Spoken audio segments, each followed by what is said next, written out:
Okay, I'm going to call the Election Commission meeting to order. It is 5:37. And if the municipal clerk could call the roll. Amy. Joyce Anderson. Here. Glennis Arden. Yes. Suzanne Miles. Here. Cynthia Hawkins. Here. Patricia Appy. Here. You have a quorum. Thank you. Okay, the first item on the agenda for business is the minutes of the previous meetings, and they are distributed in front of you. We have the minutes of the meeting from August 17th and January 29th. Minutes of the previous meetings. I'm sorry, we have the meeting of January 29th, I'm sorry, in front of us. Has the commission had a chance to review those? Yes. I have Okay. to approve. And Pat moved approval. Is there a second? Second. Okay, any discussion? I have one comment on number 7. Is that Okay. the correct date?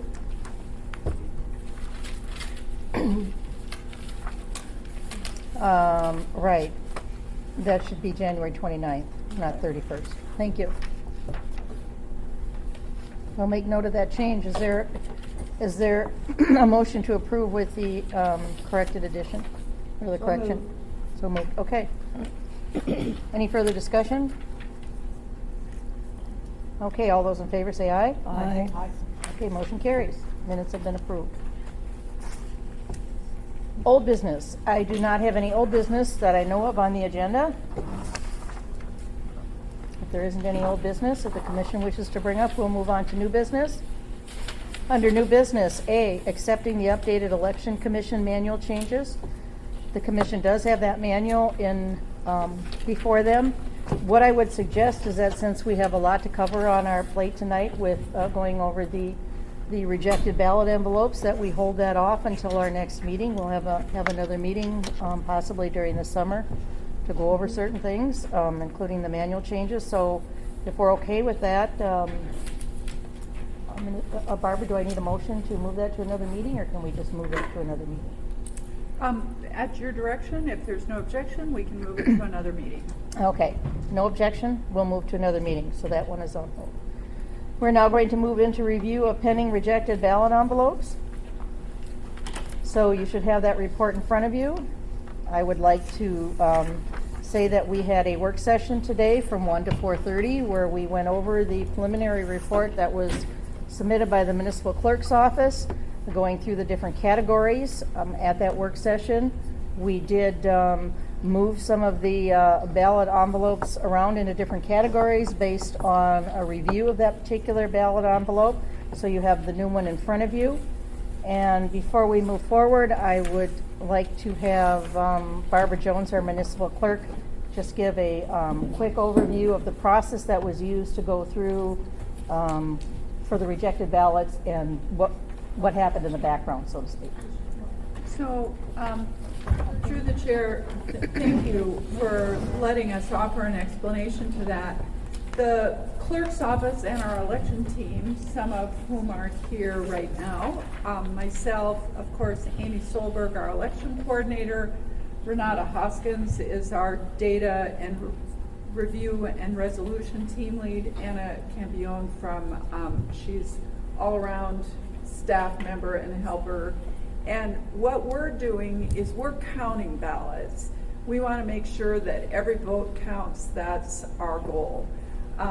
The code, however, says that some ballots and ballot envelopes cannot be counted for various reasons.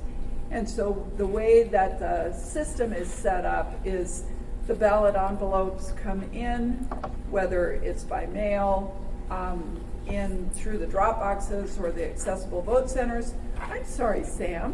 I forgot to introduce Sam Harris. And they come in and they go through the sorter, and as you know, we have this little color-coded system where we have red, green, and yellow buckets. Well, red buckets are challenged buckets, and ballot envelopes can be challenged for lots of reasons. And you know that the reject codes are listed in your manual. You reviewed those, and these are the reject codes. We're counting ballots. you're rejecting ballots. So we don't make those decisions not to count voter ballots. That is, the hard work is left up to you.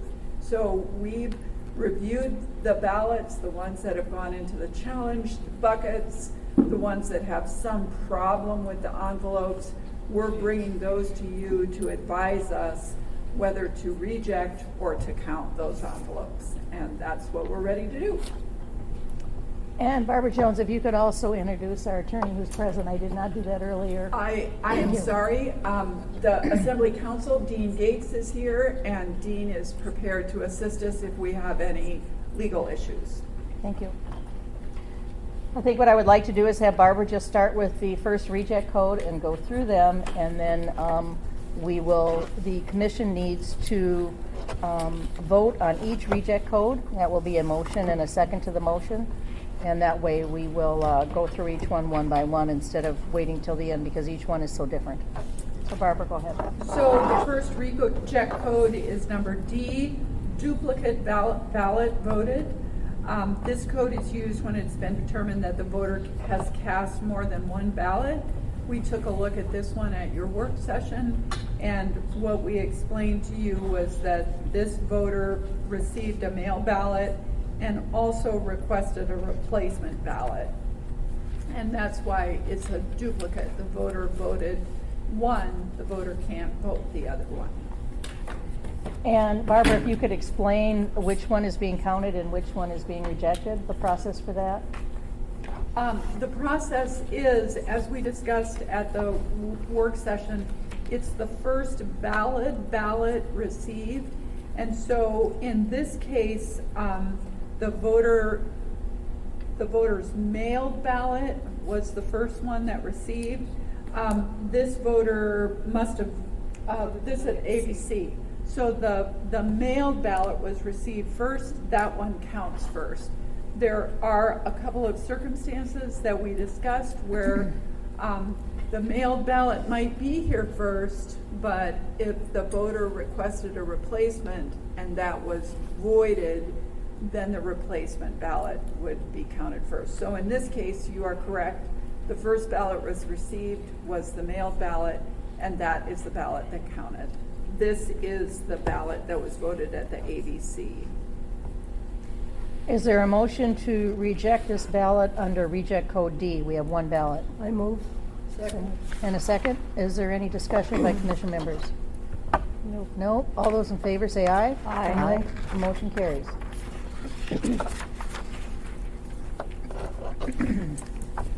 Madam Chair, the second ballot that we have is in reject code D1, duplicate voted void ballot package. So in this circumstance, the voter was mailed a ballot. The voter also requested a replacement ballot. The voter voted the replacement ballot. So this is the void ballot package. It needs to be rejected because the voter was already credited with voting.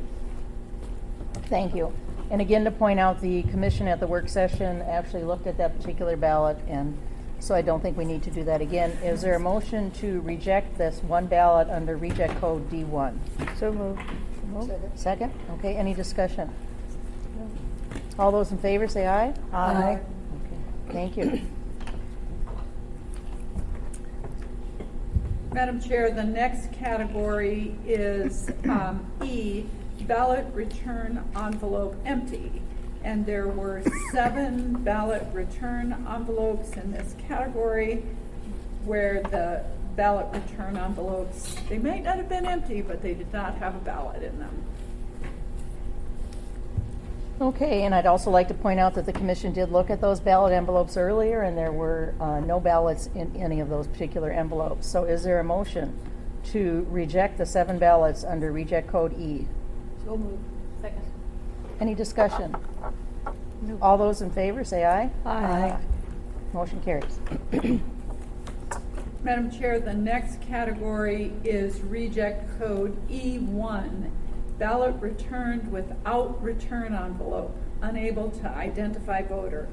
As we discussed, these ballot envelopes were received at the drop boxes, except, was this one at the drop box? That one came through the mail, actually, I believe. Okay. Or no, it could have been a Dropbox.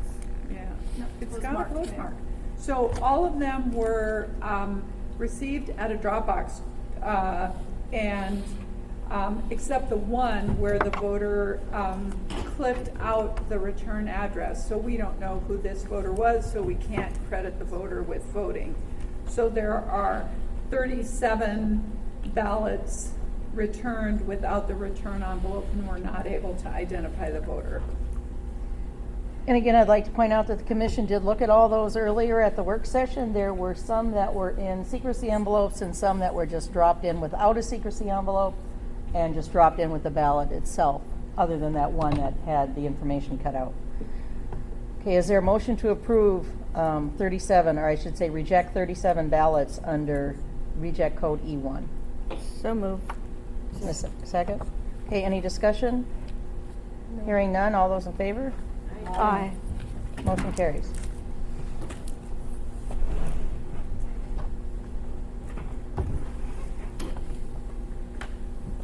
Madam Chair, here is one of our big categories. This is reject code G, voter failed to provide identifying information. There are 197 ballot envelopes in this category. This code is used when the voter failed to provide a ID at an ABC or failed to provide ID in their envelope. As we discussed at the work session, voters have a status code in the state of Alaska voter registration database.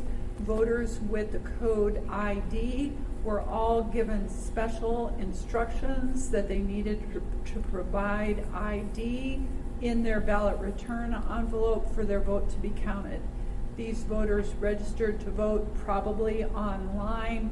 They have not had a voter registrar confirm their ID, and they have not voted before. So all of these envelopes were checked. There was no ID included in the envelope. They were all sent a cure letter or an opportunity to cure letter, and were told that they needed to have a copy of their ID sent to us before the start of your public session of canvass.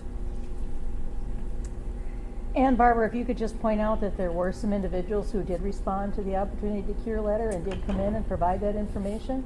Or is that? That is true, and Renata might be able to give you some more details about the number of people. I'm not sure how many, if you know the total for ID. Between 50 and 60 people actually came in, either sent a copy of their ID in or came in and showed ID in person. Okay, that's wonderful. Okay. Okay, we have before us 197 ballot envelopes, voters that did not provide identifying information under reject code E. Is there a motion to approve the rejection of those 197 ballots? Code G. Code G. Did I say G? E. Oh, G. Okay. I'll change that to G. Or is this motion and a second? There was? Motion, yes. Okay, any further discussion? None? Okay, all those in favor say aye. Aye. Okay, motion carries.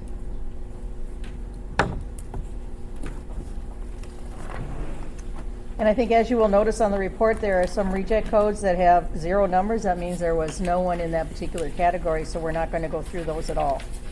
So we're now on page 2.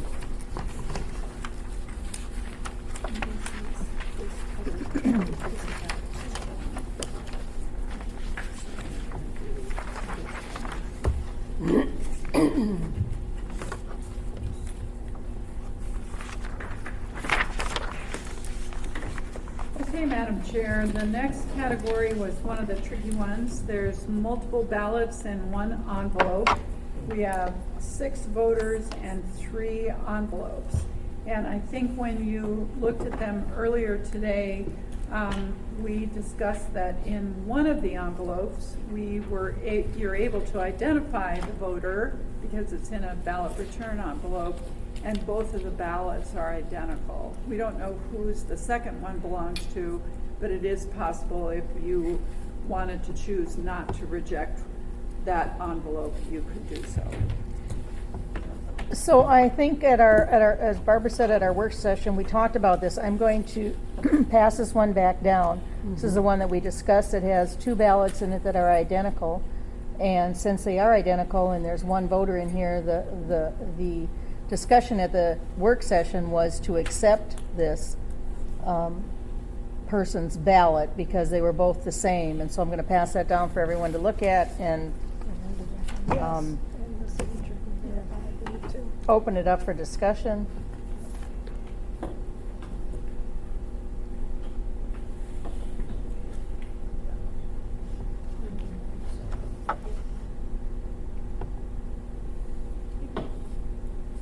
We had them out looking If you're going to speak, you have to speak up. at them. So we had them out looking at them, so yes. Yes, we did, yes. Okay, couldn't hear you, thank you.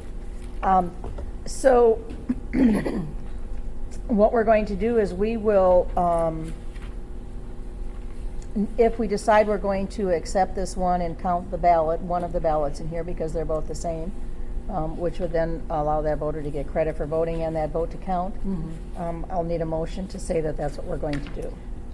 Madam Chair, I think what you could do is you could have a motion to reject 5 ballots in this category, and then you would instruct us that the 1 ballot should be counted. Okay, that sounds good. Is there a motion to reject 5 ballots out of the 6 in reject code M and accept the 1 ballot that we have discussed that has identical ballots in it, 1 ballot would be counted? So moved. So moved. A second? Who said the second? Us, Pat, okay. Any discussion? Just need to be sure that it's that one particular. We're going to ballot pull that's this one gonna- out right now, and Yeah. we're going to set it aside, so it's going to be in a different spot. So it'll be this one. And these are the ones that were rejected, and this is the one that we're going to count. So we'll set this one aside. Okay, thank you. Any further discussion? No. All those in favor, say aye. Aye. Okay, motion carries. Barbara, where do we want to put this one so it'll be counted? We have a, Renata and I are gonna do some surgery right here. We're gonna put one in a blank envelope and put it back in that category. okay, And I expect Renata is gonna put that somewhere where she knows to run that one Okay. on Monday. great.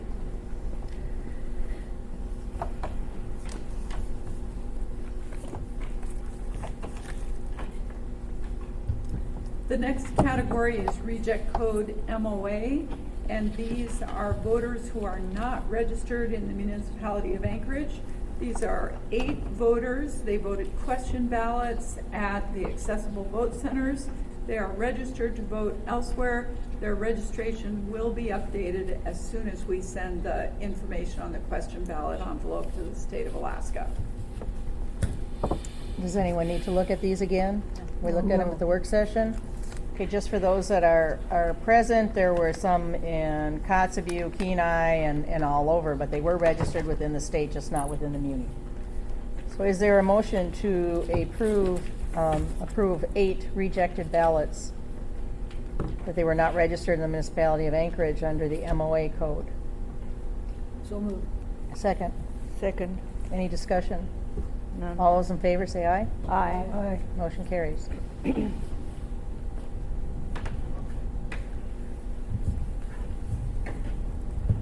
So the next category is our voter returned ballot envelope and asked to be removed from the voter roll. And there are 5 ballot envelopes and 1 actual envelope in this category.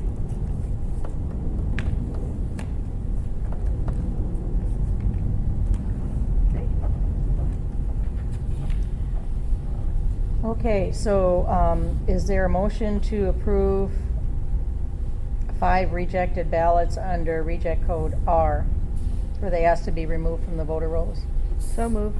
Second. Second. Any discussion? None. Okay, motion carries. All those in favor, I'm sorry. Aye. Motion carries. Ahead of myself. Okay, we have 2, and we moved one from a different category into this category after your work session. These are 2 voters who registered after the cutoff date. One was registered in Soldotna, and the other one just registered on March 12th. And so these two voters registered too late. Is there a motion to accept the two voters under reject code T for registered too late? So moved. Second? Okay, discussion? All those in favor say aye. Aye.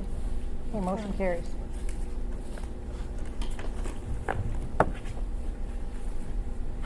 The next category is reject code V, ballot received too late.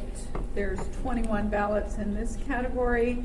As you know, 20 of them were received at the drop boxes after 8 p.m. and one was an electronic ballot that was received at 8:04 p.m. As we discussed at the work session, our Dropbox workers give voters a card that says that the drop box is closed. You may wish to take your ballot envelope to the post office and get it hand canceled, or you may leave it here. They do not tell voters that that their ballot won't count, because that is only a decision for the commission. But they do let workers know, or voters know, that it is too late. It's after 8 p.m. There were a total of 21 ballots that were received after 8 p.m. Okay, is there a motion to approve the 21 rejected ballots under reject code V, ballots received too late? So moved. Okay, second? Second. Okay, discussion? Hearing none, all those in favor? Aye. Motion carries.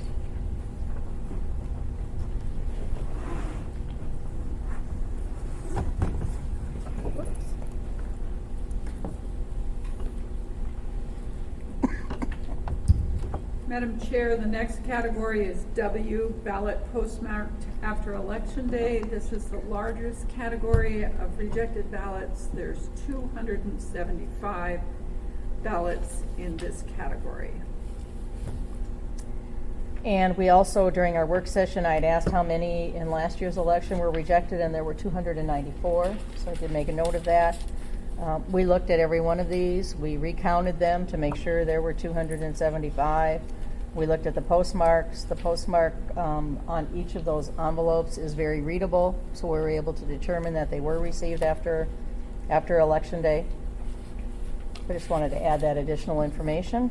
Is there a motion to approve the 275 rejected ballots for postmark voted after Election Day under reject code W? So approved. Second? Second. Any discussion? All those in favor? Aye. The motion carries.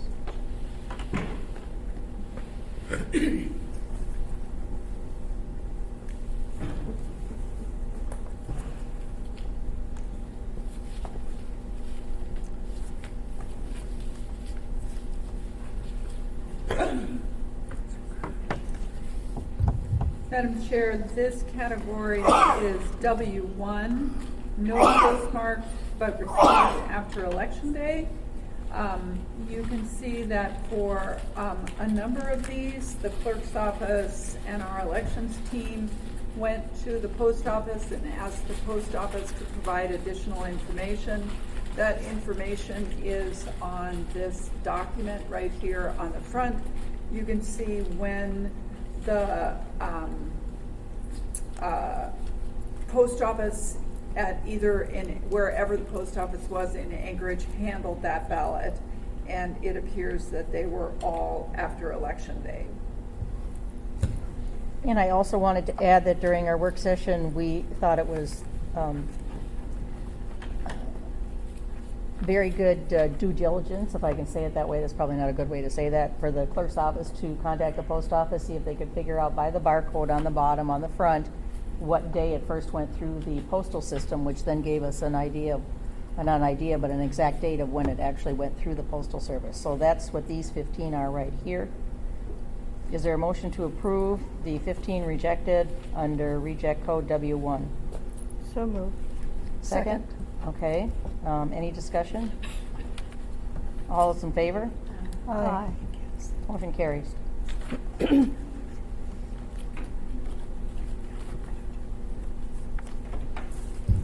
Madam Chair, I would like to point out to you and the commission that when we provided these envelopes with no postmark that were received after Election Day, some of those sheets did come back from the post office that those had been processed before Election Day, and those ballot envelopes were counted.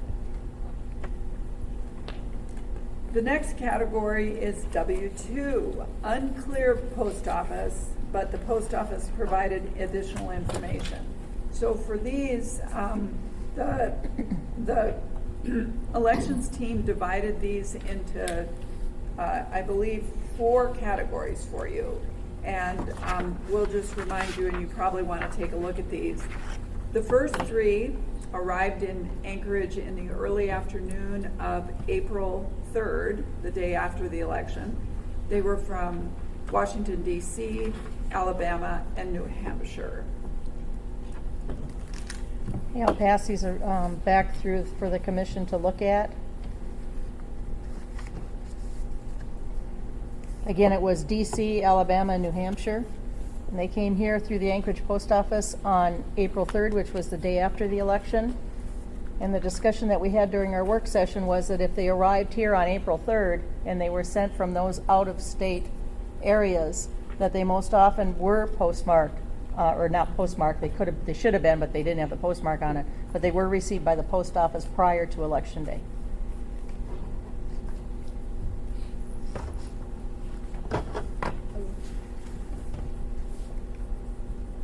Madam Chair, do you want to? Should we do these individually? Well, you could do, those are the group of 3 Right. that were received. Yes, so I think you should do those 3 as a Individually? group. Okay, so, I group, yeah. okay, so these were the ones that were received, as we stated, on April 3rd, the day after the election, from Washington, D.C., Alabama, and New Hampshire.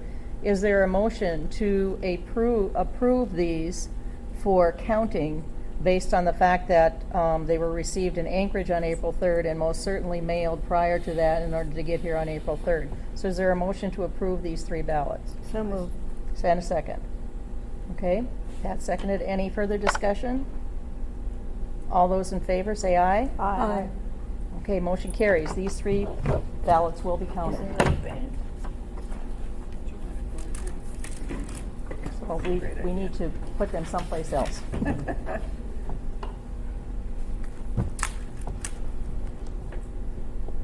Okay, Madam Chair, the next subset is 3 more ballot envelopes. These ones were received on Thursday, April 4th.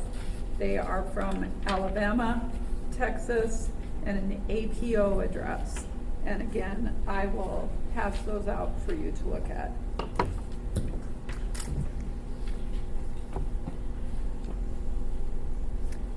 Okay, I'm going to pass them down. I know we looked at them earlier. So again, they were received on the 4th, which is 2 days after the election, and from Alabama, Texas, and an APO.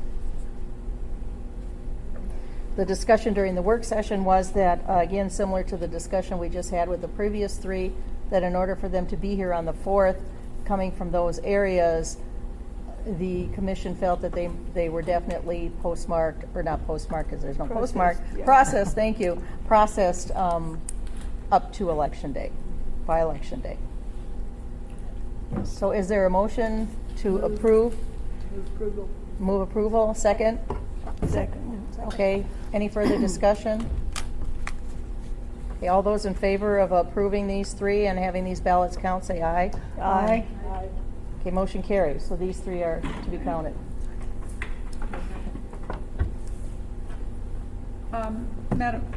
Madam Chair, the 3rd category is a ballot envelope that was first received in San Francisco on Friday, April 5th. And it came from St. John's, NL, and in Canada. And I'm not exactly sure. I think some of you know where NL is. But that one, again, was received in San Francisco on April 5th. Is that one from Newfoundland? perhaps? Yes, this one is from St. John's, Newfoundland. Okay, this came in, and it came in, as Yeah, Barbara 5th. said, on the 5th into San Francisco. So it came from Canada into San Francisco on the 5th, which was Friday, and that is 3 days after the election. So I'm going to pass this back for everyone to see that note on there.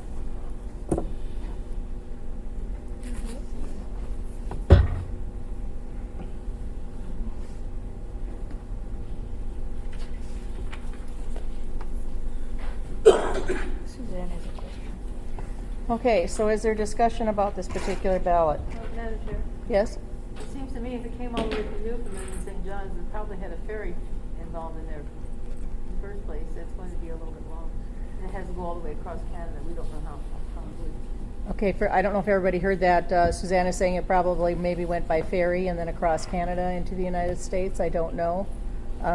The question is whether the commission feels that this ballot should be counted because of the distance, that was out there. There's no postmark on here from Canada, so we have no idea what day it was actually put in their postal system in order to get here. So, what is the 3 days. discussion? I believe it's a reasonable thing to assume if we are saying a 4-5 received in San Francisco, that those 2 days from St. John's would probably allow it to have been put in the mail or put into the system on the 2nd of April. So Okay, I'm so- moving that we accept this and count the ballot. I second. There's a second. Is there discussion? Any further discussion? Hearing none. All those in favor? Aye. Okay, motion carries. We're going to count this ballot too. Madam Chair, the last subset of this category is a ballot envelope that was received in Alaska on Monday, March 8th. That's the first day it was processed here. It's from Annapolis, Maryland.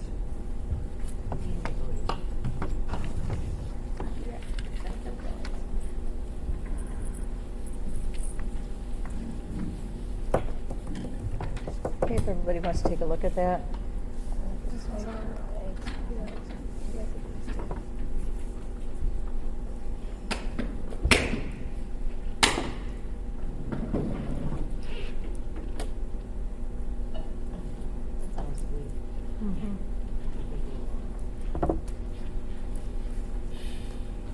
Okay, is there any discussion?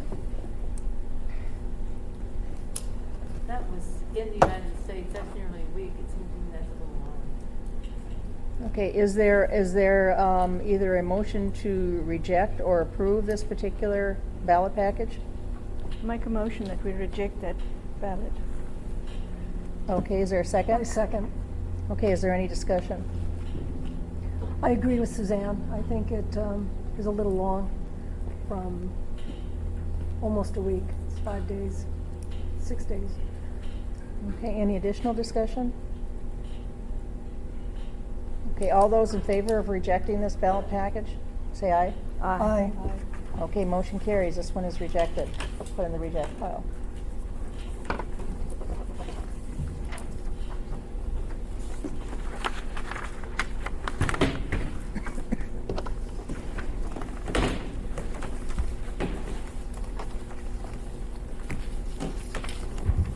Okay, our next category is category X, voter not registered.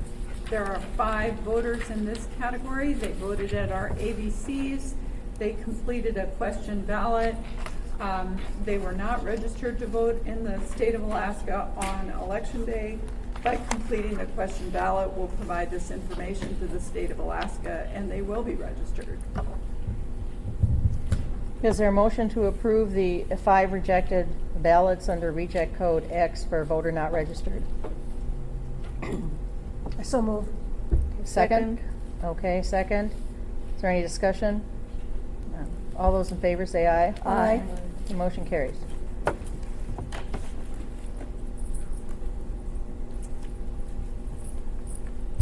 Madam Chair, the next category is Reject Code Y, inadequate witnessing. This code is used when it is determined that the ballot was not properly witnessed.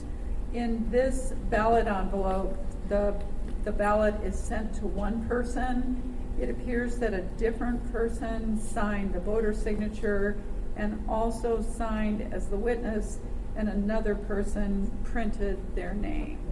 And the person who signed in the voter signature line is not an Anchorage registered voter. Okay, I think we had a discussion earlier at our work session that for witnessing purposes, the witness needs to sign their name and print their name.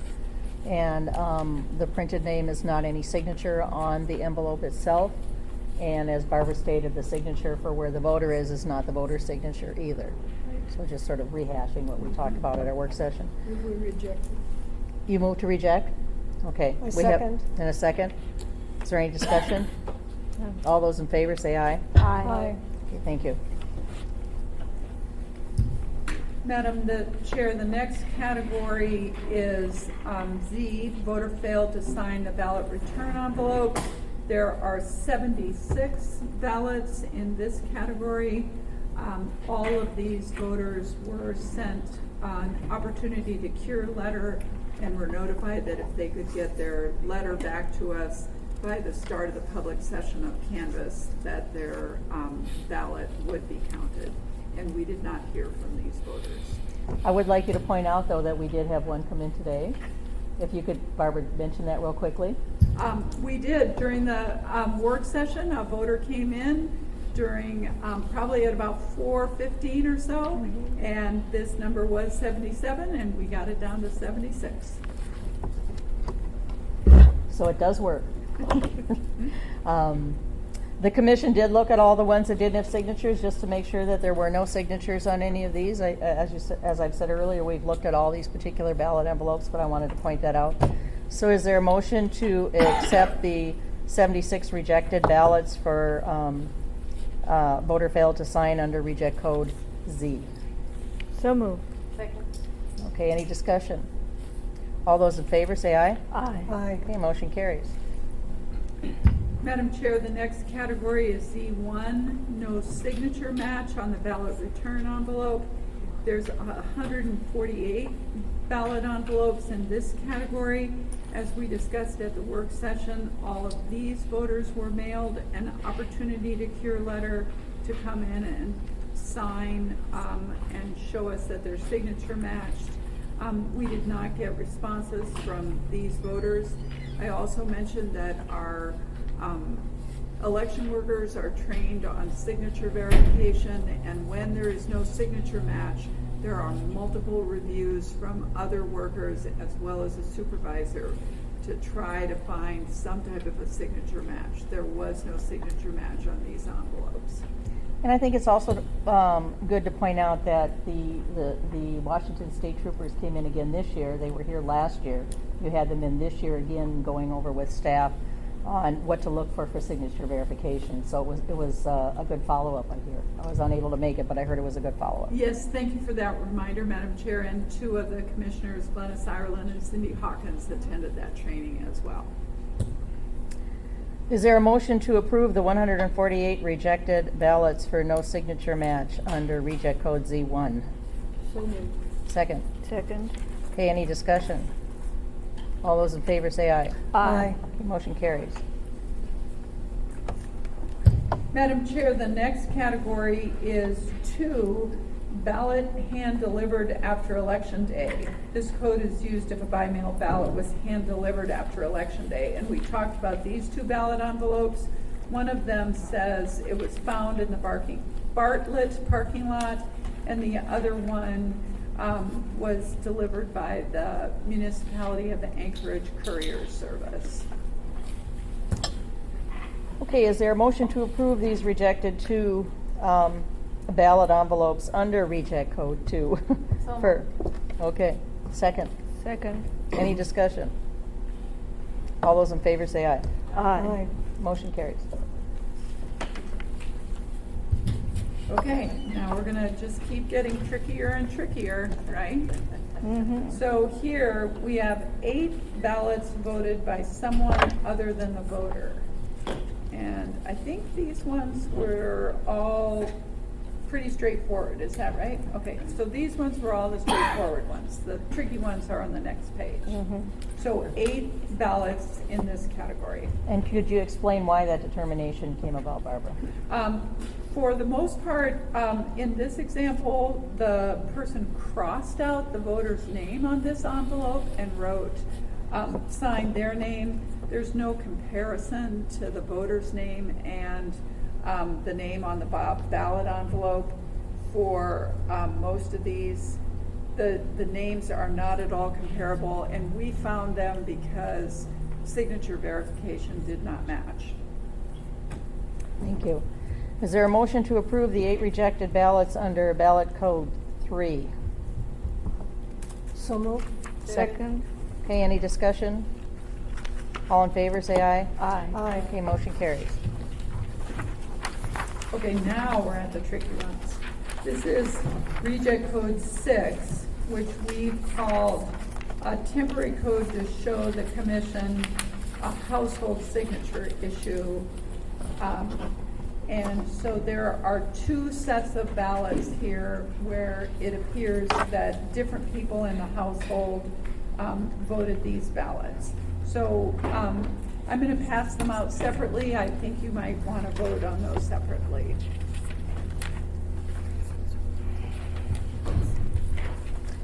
Okay, the first one I'm going to pass out, we discussed at our work session. As Barbara explained, it's the same household. I'll just use husband and wife. We're not sure, but that'll help with this discussion. One is male, one is female. They sign vice versa, their ballot envelopes. And so, as Barbara said, normally in that situation, they would both be counted. But because in this situation, the female voter was required to provide ID. Oh, Joyce, that's a different one. No. It was rejected. Is that ID? that's ID. Oh, That's sorry, ID. my mistake. Yep, you're right. So the female voter was required to provide ID, which we talked about earlier in the reject codes. When they didn't, we rejected their ballot.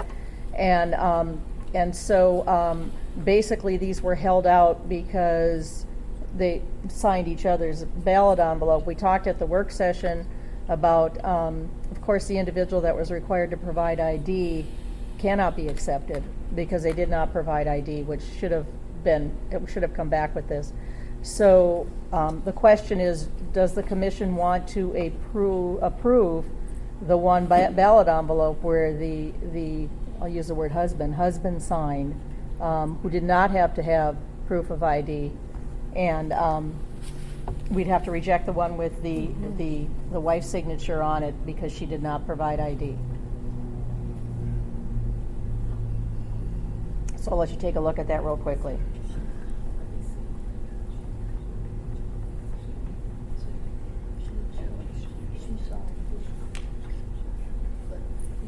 So here's my query, Madam Chair. Yes? Here's my query on this one. Is this ballot going to be invalid because it's signed by the wrong person? What we're doing is we're deciding right now as a commission whether we should accept the ballot that the husband signed, even though the husband signed the wrong envelope, but it's his signature on the envelope, which then leads you to believe that he put his ballot in there, and then we have to reject the one with the wife's signature on it because she did not provide ID. Okay. That's accepted. Yes. That's what. Okay. Okay. Thank you.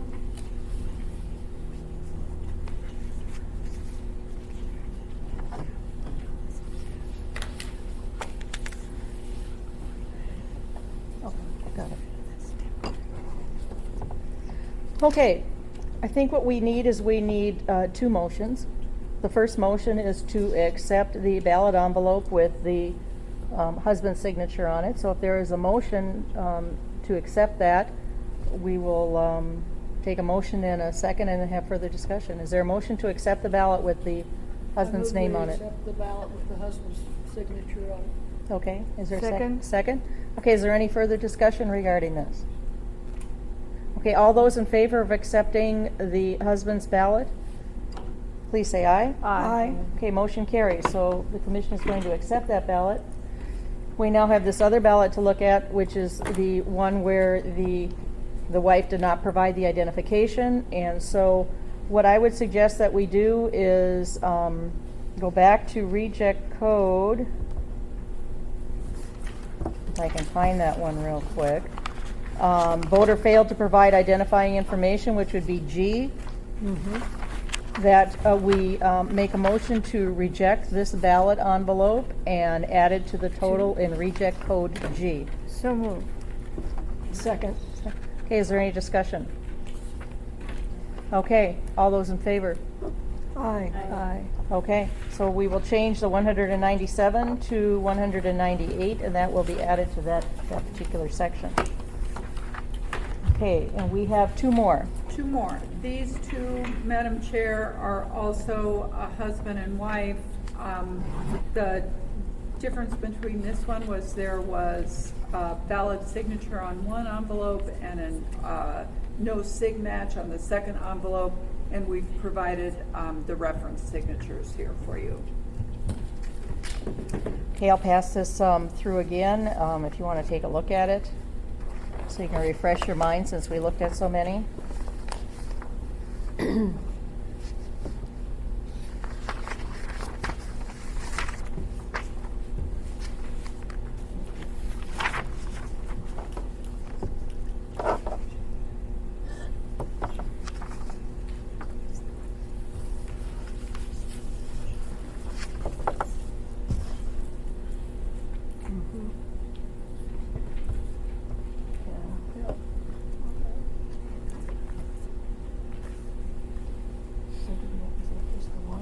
No, I think they're both gonna have to go.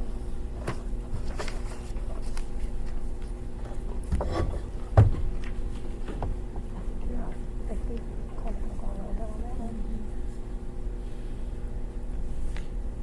And as soon as everyone's had a chance to look at it, we will move into discussion before we do any motions, because we have to discuss some options. Okay.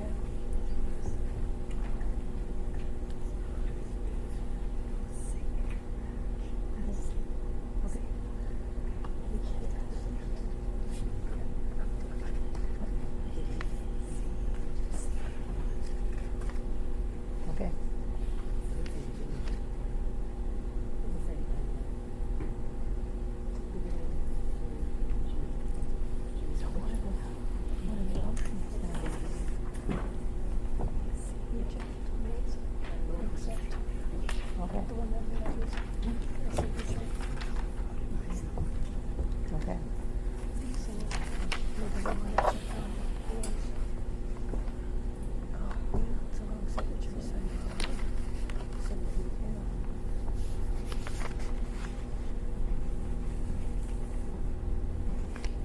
Okay. Okay, so basically, it looks like we have two issues here that we're looking at. Number one is that the signature on this one ballot envelope does not match the signature that's on file with the State Division of Elections. And so I think we should address this one first. So this one is the female ballot, the one with the female name on it. So, so this one, I think the commission, when we looked at it earlier, had determined that the signature does not match. That's correct. So if someone is willing to make a motion that we would reject this as no signature match and put it under reject code Z1, we would add it to that total, if there is a motion. So moved. Okay. Second. Okay, is there any further discussion? Okay, all those in favor, then we will add that to Z1. And so Z1 now becomes 149.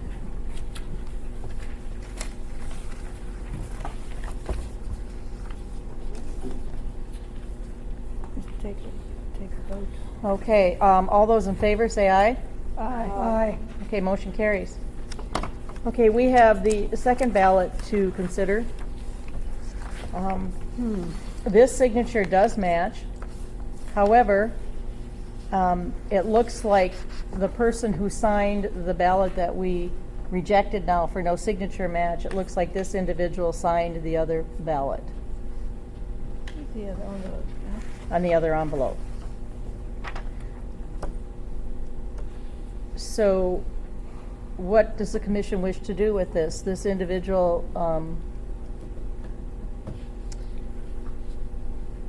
has a valid signature. Does the commission wish to accept this ballot as a good ballot?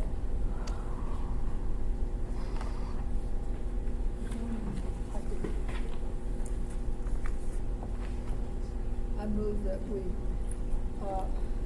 accept that ballot as a valid ballot. Okay, is there a second?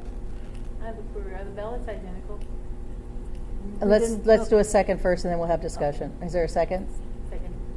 Okay, so there's a second to accept this ballot as being counted because the signatures match. We'll move into discussion. What was your question, Suzanne?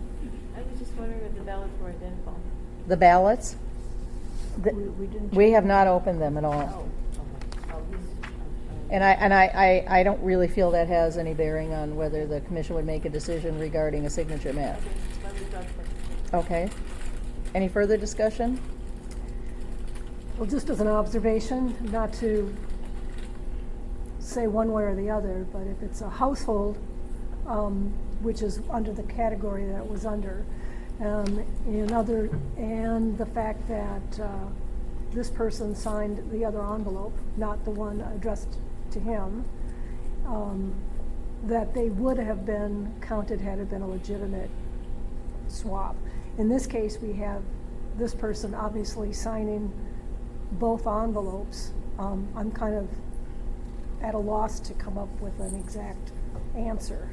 I'm inclined to say to reject it.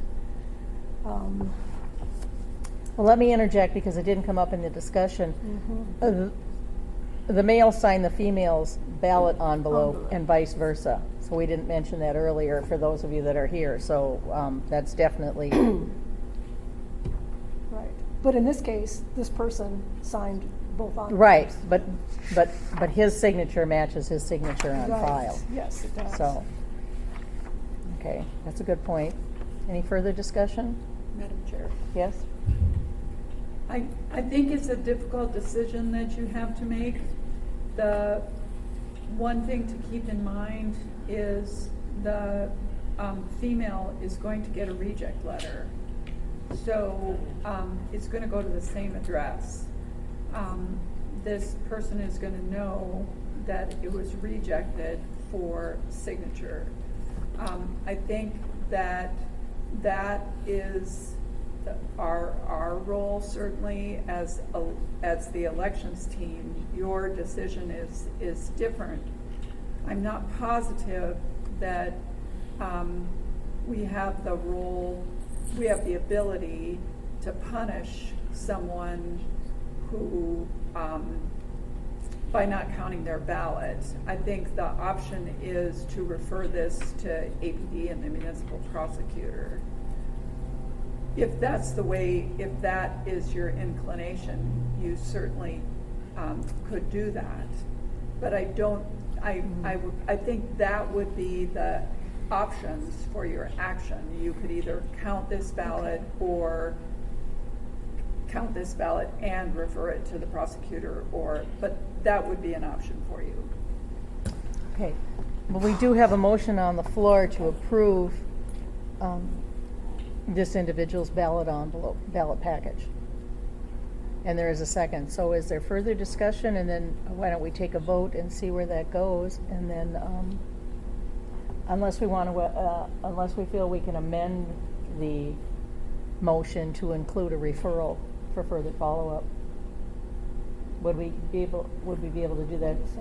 So is the person who made the motion willing to make a friendly amendment to say and refer it for further follow-up? You would? The second would not? Did you second the motion, Suzanne? I made the motion. Right. Okay. Do we need a second for an amendment as well, Barbara? Yes. Okay. Is there a second to that amendment? Second. Okay. All right. Is there any further discussion regarding the amendment?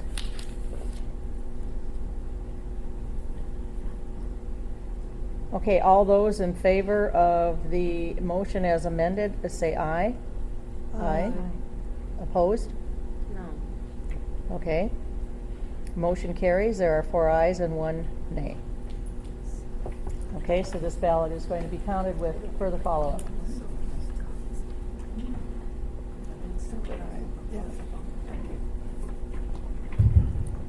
Madam Chair, I just want to clarify that our temporary code household signature issue had 4 in it, and it now has 0. You resolved all of those. Has what? So thank you very much.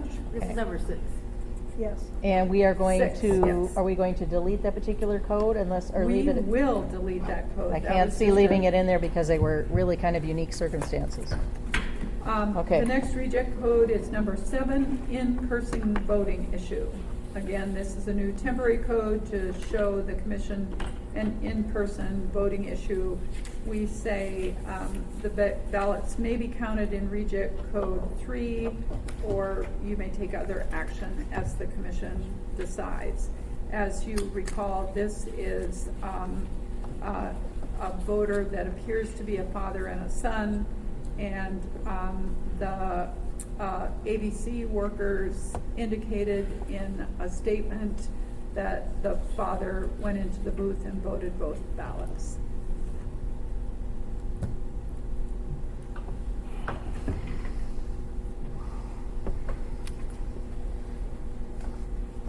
I don't know if you need to see these at all. I guess it doesn't matter if we look at these or not. There's a situation that goes along with it. And there was a witness of this at one of the ABC centers, one of the staff, three witnesses. There were 3 witnesses at the ABC center that saw the father go in and vote both ballots, whereas the son was not in the voting booth or anywhere near there at all. He was at the voting booth. He just stayed outside the voting Oh, I'm booth. sorry. I thought he was not even near the booth. I'm sorry. Okay, he was near- outside the booth. He was outside the voting booth. Okay. All right. Move to reject. Move to reject. Is there a second? Second. Are we talking about rejecting both?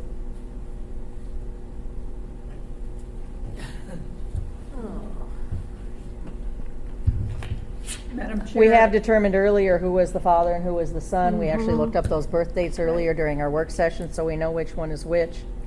So is there, what is the motion then, Pat?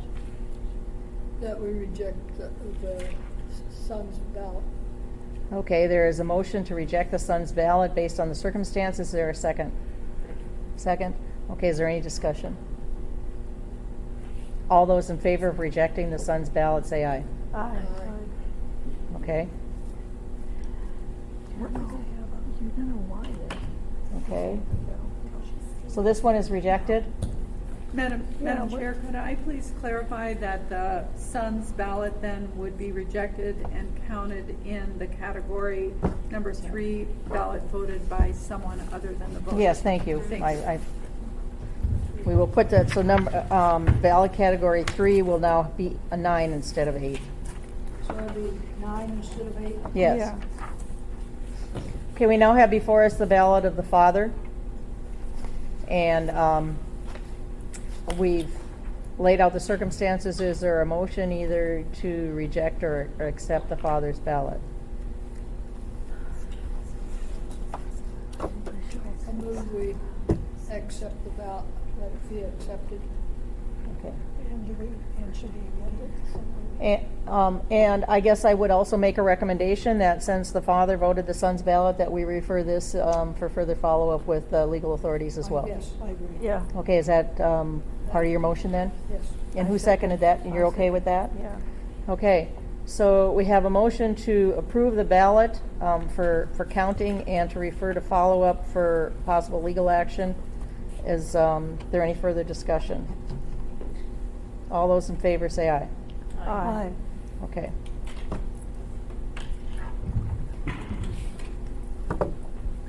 Okay, so that one is going to be counted. So, Madam Chair, your temporary category number 7, in-person voting issue, is now going to be 0. Is now going to be eliminated. We will eliminate that one. That was a unique circumstance as well. The next category. The last category.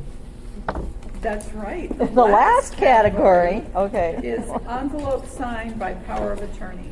And there are 4 ballot envelopes in this category.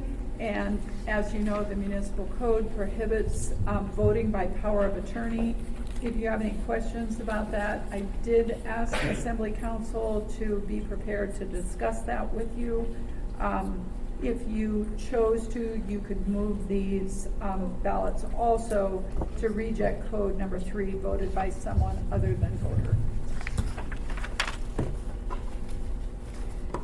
Okay, why don't we go ahead and make a motion, and then we'll open it up for discussion. Is there a motion to reject these 4 ballots that were voted by power of attorney and move them to reject code 3, which would make 9, and we changed it from 8 to 9, now we're going to change it to 13. This is on the bottom of page 3, reject code 3 on the bottom of page 3. Is there a motion to that effect? So moved. Second? Second. Okay, now is there any discussion?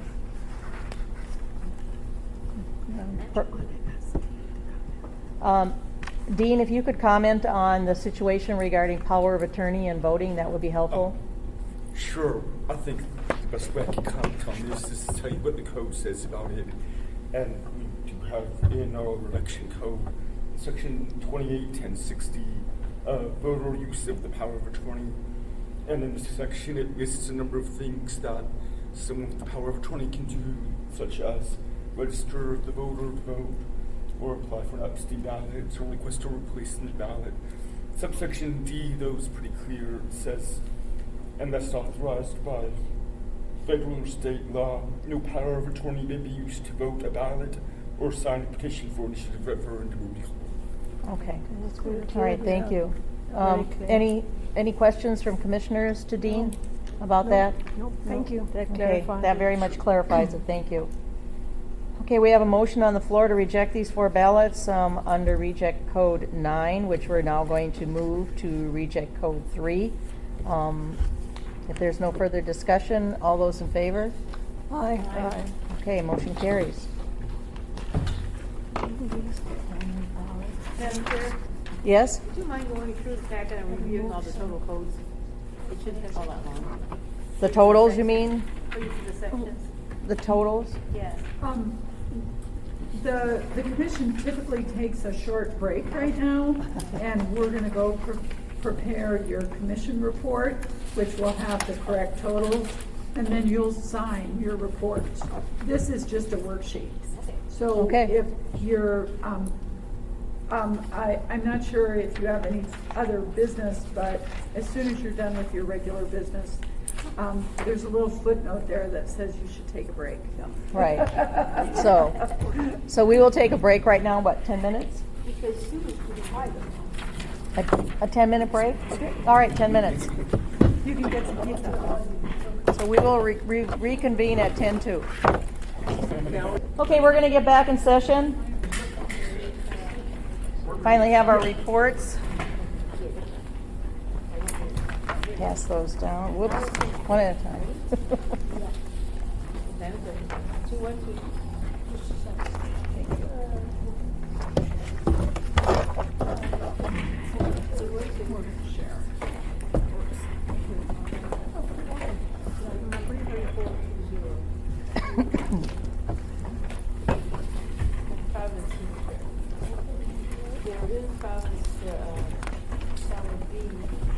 Okay, I think we're going to go back into session. The commission has, and it's available for anyone else, the commission has an updated reject code canvas worksheet that shows there were 822 rejected ballots. And I also have here a report of the canvas, so we're now moving into, under new business, we're moving into C on the agenda.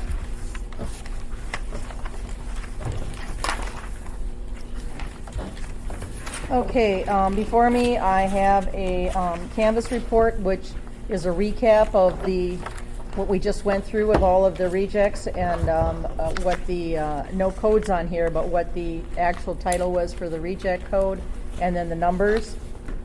And so it says that the Anchorage Election Commission met in the public session of canvas on Friday, April 12th, 2018. Needs to be changed to 2019. All right, for 2018, it needs to be 2019. I'll just read the rest and then have. Oh, just go ahead and edit that. Okay. That's the only copy of that. Okay, so 2019, at 5:30 PM at the MOA Election Center, the commission declared which ballots would be rejected. The commission rejected ballots for the following reason, and then all of the are listed below. It says, notice of ballot rejection. The municipal clerk's office will be sending a notice of ballot rejection to each of the individual voters whose ballot was rejected as required by AMC 2885-010D. And then the report of the canvass, and then it would be signed by the commissioners. With that one little change, is there a motion to adopt the canvass report? So moved. So moved. And a second? Okay. Any discussion? All those in favor say aye. Aye. Okay, so the canvass report will be adopted and go to the assembly on Tuesday? That is correct. On Tuesday, okay. What time do we have to meet Tuesday? So, we're now moving on to member comments. So I'd like to open it up for the members to make any comments. Suzanne, I'll start with you if you have any comments. I do not, although I want to thank everybody for the good discussion we've had. I have to say I learned a lot on this one. Thank you to everybody involved. All right, thank you. Pat, Well, your first meeting, your first my canvas first- meeting? My first meeting, and a learning curve, but really, I feel like the process was very good, and I felt good about it. Good. And Same. Cindy, this is This your is my first first, yes, canvas and, meeting, not canvas first meeting, but first, Not- same for both of you, okay. Exactly, yeah. It's been a very good experience. I enjoyed working with everyone, and I also agree with Pat that it works when we have to discuss and make sure we do things right. Thank you. Glennis? I'd just like to thank Barbara and all her team for the hard work that they've done, and the culmination of it all is right here in front of us, and we've discussed all of those questions, and I think we've come to a good resolution. So thank you very much. And I echo all the comments that have been said previously, and I also want to thank Barbara and her crew for the excellent job they did with the election. And I know we were here on election night, and it was very interesting, as always. And so thank you to everyone who's here from the crew and our legal staff. The other thing I'd like to say is that we did put one item on hold, which was our commission manual changes, which the commission met. I missed one meeting, but the commission met at least 3 times, possibly 4. I Yeah. can't remember. It was some work sessions. So we'll be scheduling a meeting for that. And I know during our work session, we talked about possibly some recommendations to the assembly and maybe even the legislature. So we'll have a meeting. I'm not going to go into that at this point, but there'll be a meeting. We'll talk about that as well. And then also Barbara can get back to us on maybe those 2 individuals that were being referred for further follow-up, if there's any news on that. So I'd like to thank the commissioners for all of their help and the very in-depth discussion and deliberation we had earlier today during our work session, which again was from 1 to 4:30, so it was definitely a long meeting. So thank you. And then at this point, Barbara? I would like to make a couple of comments, and I appreciate your thanks. And I think for those of you that have been here, this is like a hive of activity, like on election night. And, my job on election night is just to make sure everybody's got water and food and is adequately hydrated and fed. But there are lots of people doing this work, and I think you can tell from the work that you did for every single one of those rejected ballots. People handled that probably 5 to 10 times, if not more. Yeah. Trying to figure out how in some way they could count this vote. And it is to all of those people that, and Renata especially for leading the team since Cindy left us. And, both of them were just great people, and we really appreciate our temporary employees that really step it up during election season. And then Amy, our only full-time employee in elections, and she's just doing a fabulous job. So I just really have to thank all of them, and You know, one of the things that I'm gonna say again is this year we did have one call that said, I didn't know that it was a by-mail election after the election. One call. And that is credit to Anna and Sam, who are doing our outreach and education. People know that it was a by-mail election, so thank you all for everything that you're doing to make this a success. And I'd like to add one other comment. I'd like to thank Amy for all of her support for the Election Commission with all of our work session meetings and getting the paperwork back to us so we could review all the changes we made in a timely manner, even though there was a lot of other things going on, a lot of else going on at the election center. So thank you for that. And now we move into public comment. So I know we have a couple people here from the public. Is there any public comment at the meeting? Rudy? First of all, I think it's just remarkable how much less anxiety there was in the community, which is a direct tribute to the staff who ran the election and to Mr. Wheeler for designing the process and reinforcing the process to get us to the point where it was a pretty peaceful election. I found very few people just traumatized. A few people didn't like it, but those are people who don't like change, so that's kind of an expected condition. The second half of my comments are a little more specific. There were a few Rudy, can I interject just, would you give your first and last name for the record? I forgot to say that. Randy Rebrick. Oh, it's Randy, thank you. Some of the detective work that you've done, I think it would be beneficial if you have the data to disclose it. I'm going to start out with the 275 people whose ballots were rejected. How many of those could you verify when they appeared in the process? I have a great concern that the post office no longer postmarks things at the end of the day. And many of these people lost their right to vote because of a process problem, is my concern. Do we have any data to substantiate my concern? I'm going to refer that question to Barbara Jones. So, through the chair, the question is the 275 ballot envelopes that were rejected because they were postmarked after Election Day. What data do we have that they were received by the post office after Election Day? Yeah, what information do we have on the history of these ballots? Any? We have the postmark on the envelope. And our position, unfortunately, the code is clear that we cannot accept a ballot envelope postmarked after Election Day. Then the other part of the problem is that, we tell voters, if you're voting on Election Day, if you're mailing your ballot on Election Day, get it hand canceled. We try to educate voters. I think Anna and Sam will tell you that that is in almost all of our outreach materials. And I understand and I appreciate the fact that you've done a very good job trying to make this happen. My concern is that we have 275 ballots that didn't get counted. If we had any truly close elections, this could be a material problem. And I'm just trying to find some way to elevate my concern to being a community concern to minimize this number. Okay, I think we have a comment from one of our commissioners, Pat. You explained to us earlier how the post office could verify when things were mailed. Perhaps you could explain that to him.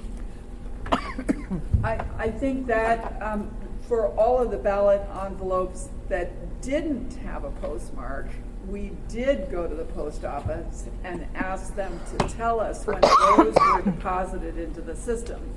We did not do that with the ones that had an actual postmark.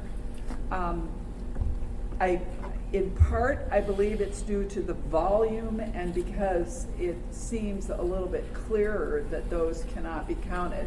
I suspect we might need a code change, and some input from the assembly if they would like to count those. Or to have us do further investigation on ballot envelopes that are postmarked after Election Day but may have been deposited before Election Day. I think there's some merit to exploring that train of thought. The 37 folks, a naked ballot in somewhere, is that the way to characterize it? It wasn't in an envelope to where it could be tagged. Is this a... Right. What happened there is that with those 37 ballots, they were returned in a secrecy envelope, but not in the ballot return envelope. So we didn't know who the voter was that returned that ballot. Is this a larger number than we had last year? I don't remember this problem. 37. I am not sure. You might research that and get back to me, Barbara. For you. No, Barbara has it. Thank you. The that were received without any information, you indicated that the commission chased, the staff chased these folks, trying to get them to provide information, whether it was signatures or identifying information. Do you have any idea of how many successful? It's easy to see how many we have that didn't come to closure, but I know that there's a lot of positive stories here that need to be pointed out. If somebody writes a news story about this, the 198 who didn't identify is unfortunate. Is it 200, 300? Renata is going to go get that information. I saw her get up to go get that. Madam Chair, Yes? the number is, there were 48 last year and 37 this year. Okay, there were 48 that were returned without the ballot return envelope last year. So it went from 48 down to 37. Considering we have And you also have to take into account the voter turnout as a well. slightly smaller turnout, so it's Probably Comparable. maybe pretty close. maybe the same folks. Yeah, could be close. Madam Chair, I think Yes. Amy Stolberg is responsible for all of those cool stickers that there are on our drop boxes. And maybe we want to consider putting a new sticker on the drop box that says, do not put your ballot and security envelope in here without the ballot return envelope. I don't know if, I mean, they're pretty full, but if you wanted to get maybe a tiny little notice up there by the slot, could we think about something up by the slot? Could we look at that? Through the chair, yes, we can look at something that we could put right above where the slot is. There's a slot on each side. So we can look into maybe wording it not as lengthy as that, but something to the same effect. And then I can report back to the Election Commission and then also to the Ethics and Elections Committee as well. I think that would be a great idea. Renata, did you have some statistics? Yeah, so for those that did not include an ID when they were required to do so, there were 253 that did not include the ID. All of them got cure letters, 56 of them provided ID. For those where there was no signature match, there was a total of 235 where the signatures did not match. 86 of them answered the cure letter and cured their ballots. No signature, there were 133, 57 of those people cured it. And then I'd like to point out that there were 805 where we had no reference signature on base and on file in our database, and with the help of the state, we cured all of those. Thank you. So the total of those is 1,426 ballots that we have. Those sound like wonderful statistics. And I think if you could get that somewhere into a news story, it'd be useful to point out that this is a process that is improving, and most of these things, once you generate a cure, you don't have that problem again. Like if they provide ID, that dog is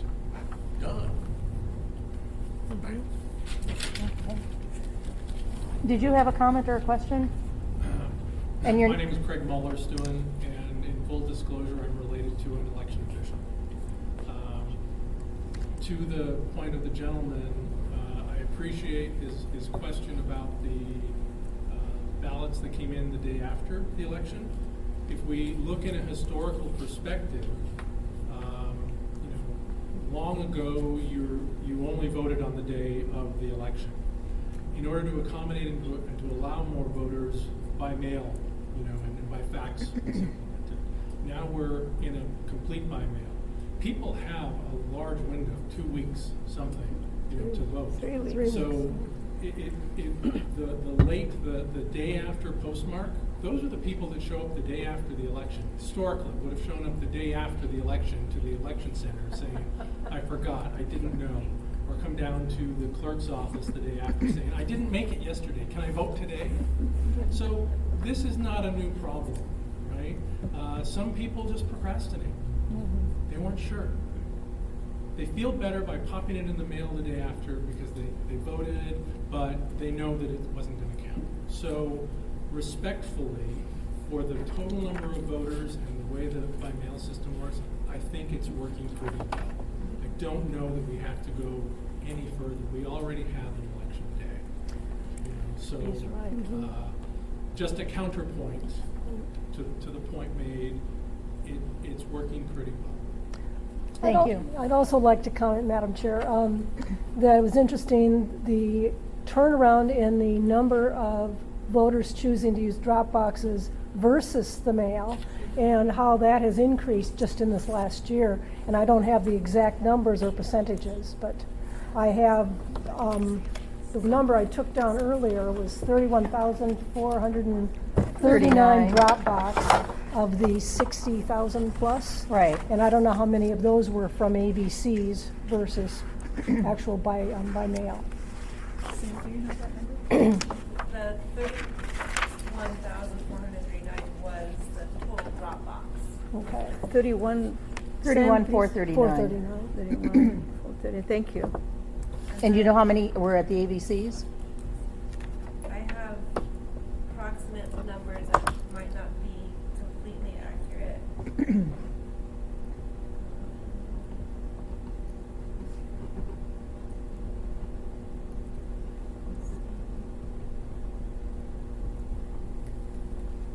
not loaded here.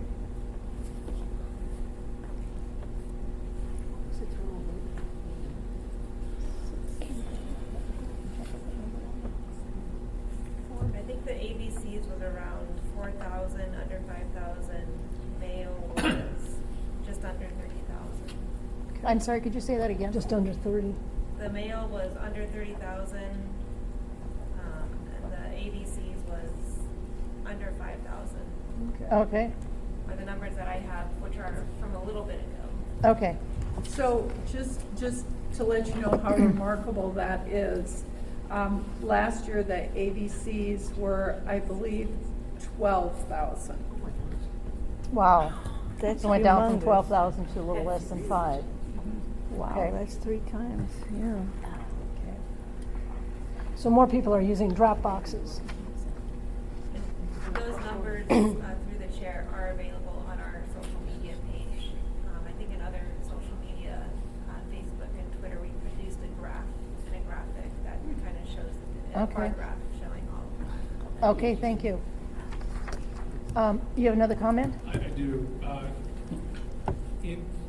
To follow up with the previous comment about the missing, the envelopes, ballots without an envelope, some of the missing signatures and that kind of deal.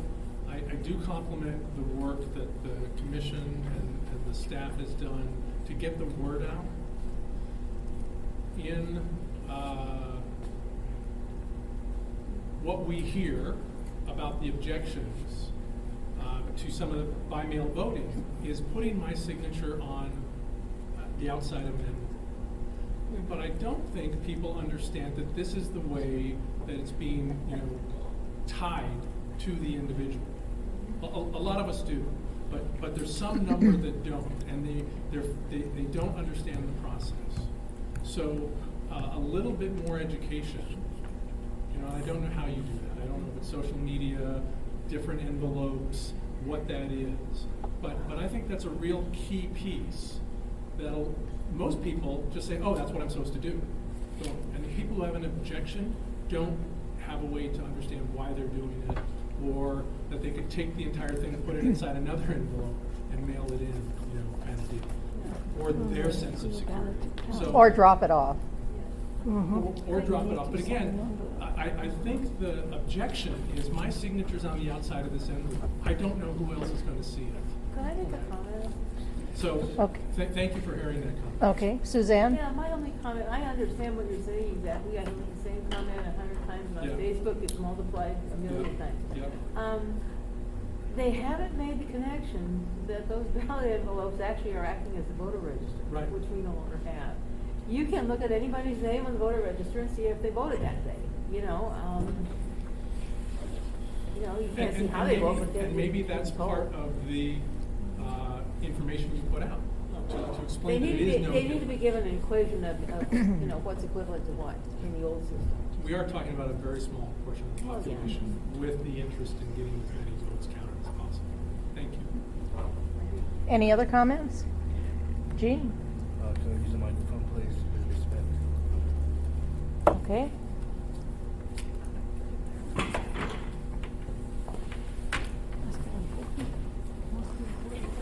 Am I speaking here? Oh, now it's on. It's off. Can you hear me? Okay, good. Okay. My name is Eugene Carl Haberman. I live in the Metro Valley. I follow the public process. When the public process is done appropriately, a decision made by the governing body is more like the public interest. This agenda, the last toward the end, you approve, submit or approve a report, and then you have comments as commissioners and staff, and then you ask for the people to speak. That's totally backwards. You violate state law, providing a reasonable opportunity for the public to be heard. That did not happen here.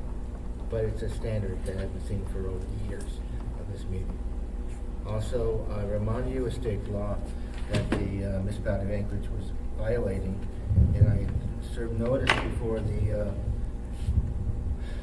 school board and also the assembly.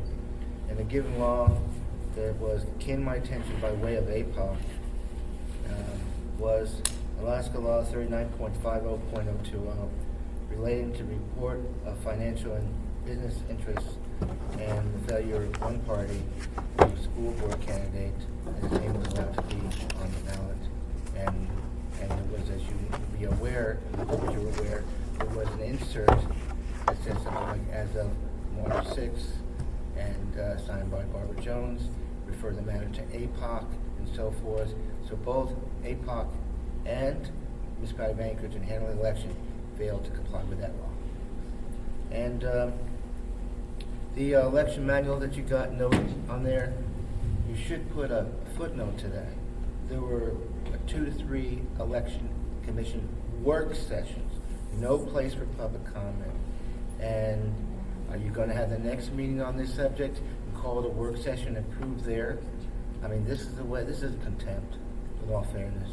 And it speaks well as far as words of people. I'm at these assembly meetings, and fewer people are attending these meetings.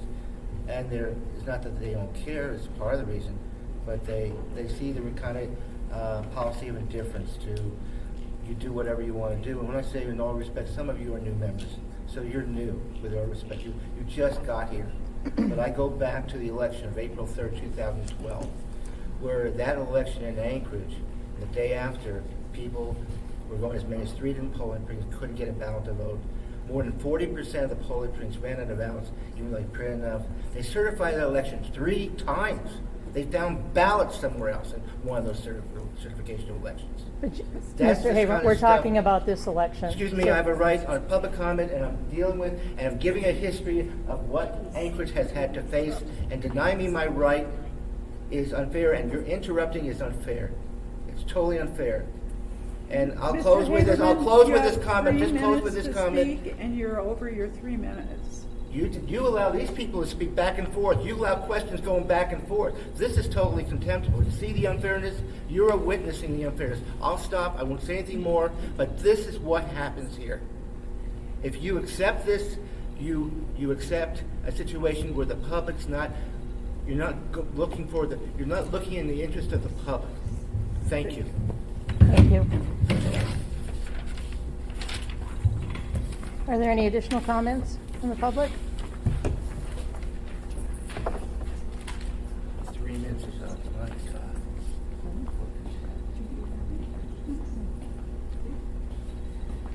Are there any questions from any of the commissioners about anything that's been said or anything? No? Okay. I don't believe there's any further business before the commission. We are finished with public comment. We have no further public comment. So is there a motion to adjourn? So moved. So moved. Okay, we are adjourning at 7:19. Thank you.